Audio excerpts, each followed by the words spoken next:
আসসালামু আলাইকুম গাইস, আজ আমি আপনাদের সাথে চিকেন রোস্টের রেসিপি শেয়ার করব। তো এখানে আমি একটা ব্রয়লার চিকেন পুরো আস্ত 3 কেজি নিয়ে নিয়েছি। এটা এখন লবণ আর মরিচের গুঁড়া দিয়ে মাখিয়ে নিব।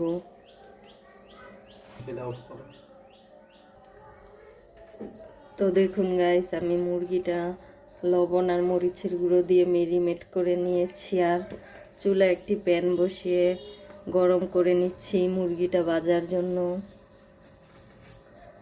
তো মনে হচ্ছে তেলটা গরম হয়ে গেছে। এখানে প্রথমে আমি লেগ পিসগুলো দিয়ে দিব। তো একে একে সবগুলো লেগ পিস দিয়ে দিচ্ছি। এখানে 3 পিস দিয়ে দিলাম, কারণ আমার 3 মেয়ের জন্য।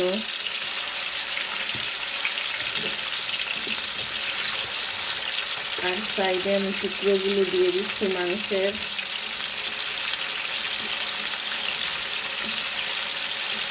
আর দিব না, আর দিলে বেশি হয়ে যাবে। এটা সুন্দর করে লাল টকটকে করে ভেজে নেব। তো গাইস, মনে হচ্ছে এক পিঠ ভাজা হয়ে গেছে। আমি একটু উল্টে পাল্টে দিচ্ছি। উল্টে দিলাম, এবার এই পিঠ ভেজে নেব। তো গাইস, সবগুলো মুরগি পারফেক্টলি ভাজা হয়ে গেছে। এখন এগুলো আমি উঠিয়ে নেব। তো গাইস, আমার মুরগিগুলো ভাজা হয়ে গেছে। যে দেখুন, ব্রাউন কালারের করে মুরগিগুলো ভেজে নিয়েছি। এবার আমি মুরগি ভাজার তেলটা দিয়ে রোস্ট করব। এতে আমি গোটা মশলাগুলো দিয়ে দিলাম।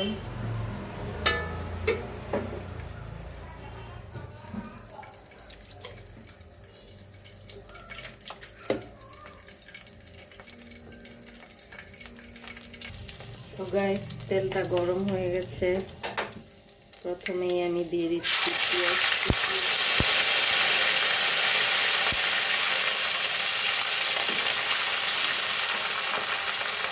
2 টেবিল চামচ পেঁয়াজ কুচি দিয়ে দিচ্ছি। 1 টেবিল চামচ রসুন পেস্ট, 1 টেবিল চামচ আদার পেস্ট। আদার পেস্টটা 1 টেবিল চামচের থেকে একটু কমই দিলাম, কারণ মুরগির মাংসে আদা বাটার পরিমাণটা বাড়িয়ে দিতে হয়। আর রসুন বাটার পরিমাণটা বাড়িয়ে দিতে হয়। আদা বাটার পরিমাণ কম, 1 চামচ পরিমাণ দিয়ে দিলাম মরিচের গুঁড়া। আর 1/2 চামচ পরিমাণ লবণ। দুইটা একসাথে মিক্স করে নিচ্ছি। এবার দিয়ে দিচ্ছি বাদাম বাটা। তো আপনারা জানেনই কি কি বাদাম বাটা লাগে রোস্টেতে।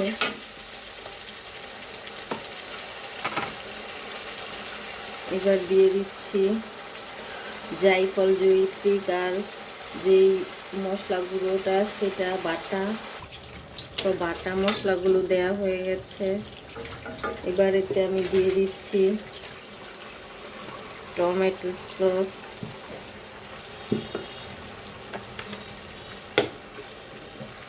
দিয়ে দিচ্ছি সয়া সস,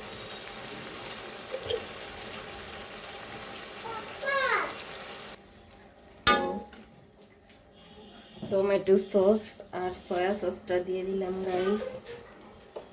এবার আমি দিয়ে দিব টেস্টি সল্ট। যেখানে অল্প পরিমাণ টেস্টি সল্ট দিয়ে দিচ্ছি। দিয়ে দিব ধনিয়া গুঁড়ো।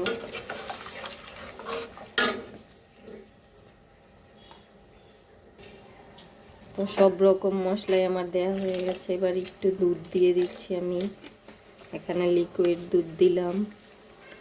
টক দই নেই আমার কাছে, এই জন্য আমি এখানে লিকুইড দুধটাই ইউজ করলাম।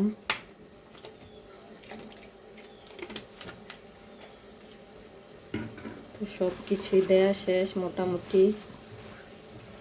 এবার রয়েছে একটা জিনিস, সেটা হলো কাঁচামরিচ। তো এখানে আমি 4টে কাঁচামরিচ দিয়ে দিলাম আস্ত। এবার মশলাটা ভালো করে কষিয়ে নেব। তো গাইস সব শেষে দিয়ে দিচ্ছি ঘি।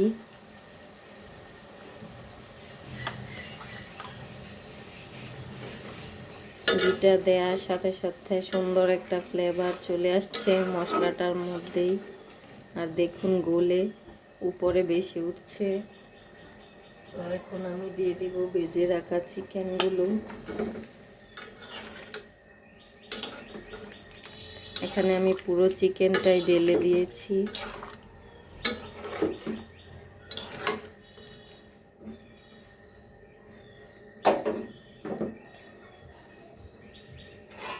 আপনারা চাইলে ঘি দিতেও পারেন, এটা অপশনাল, নাও দিতে পারেন, কিন্তু ঘি দিলে এতে করে ফ্লেভারটা খুব সুন্দর আসে।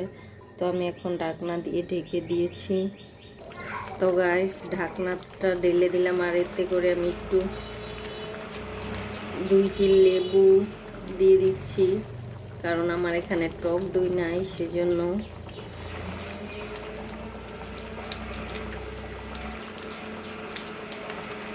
লিকুইড দুধ দিলাম তো এই জন্য একটু লেবু চিপে দিচ্ছি। তো গাইস এই যে দেখুন তৈরি হয়ে গেছে চিকেন রোস্ট।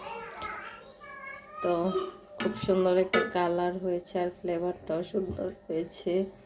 আমার আজকের ভিডিও এই পর্যন্তই শেষ। আসসালামু আলাইকুম।